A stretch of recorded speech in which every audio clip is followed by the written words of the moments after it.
The first thing you want to do on your desktop is locate where your browser is, and just in case you're using a phone, you can also check the method to do this with your phone. It's already on your screen displayed. So to locate your browser, I'm using Chrome for the purpose of this training, and now my Chrome browser is already open, but just in case you don't have it open or you don't know how to, all you need to do is double click on where you have your Chrome browser, or left click on it, and then once the drop down button is open, bar is open, all you need to do is right click on where you have open to open your Chrome browser. Right, it's already open on my computer already, so I'm just going to open it now. Go to where it is. So this is our Chrome browser, and here we have the address bar. Here you can search for whatsoever you want to search for, right?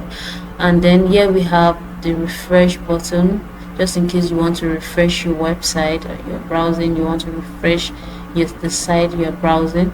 And then here is the forward and backward button, just in case you want to go forward or go backward during browsing.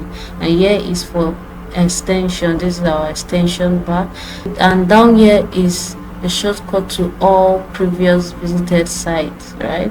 Okay, by your right now I'm going to be showing you how to deactivate cookies tracking on your browser.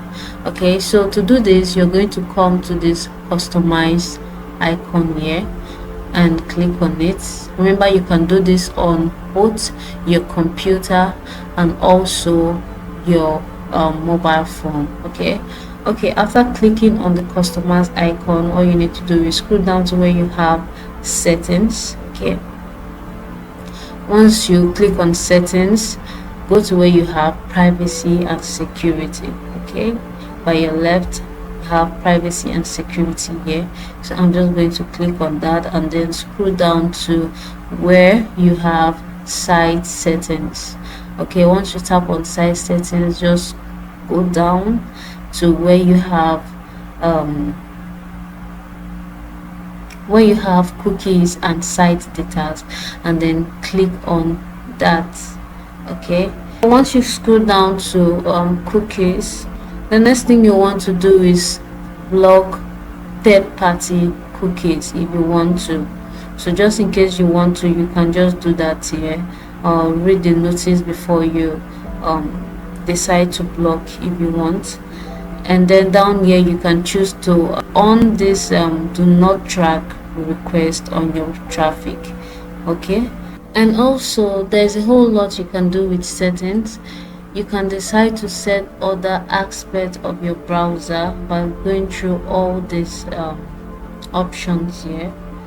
Okay, now down here you can see reset and clean up, just in case you want to reset and clean up everything on your browser. You can do that here, and here you can see extensions to check extensions that have been installed on your browser. Okay, so accessibility, you can see other options here you can explore, right? You can see autofill. So here you can decide to manage your password, or the password that has been stored on your computer. So you can decide to manage it. You can decide to delete them if you want. You can decide to remove them if you want, just in case you don't want them saved on your browser. Okay, and now just in case you're looking for a particular password you forgot, you can also come to this auto refill to view your password. But I don't want to view the password, so I'm just going to leave it at that. So that's what you can do with autofill. Okay, another thing I want to show you is how to activate private browsing mode, right? So all this I'm doing, you can also do it with your phone. So to do this, all you need to do is come to this customized icon again. Okay, and then scroll to where you have, go down to where you have new incognito window.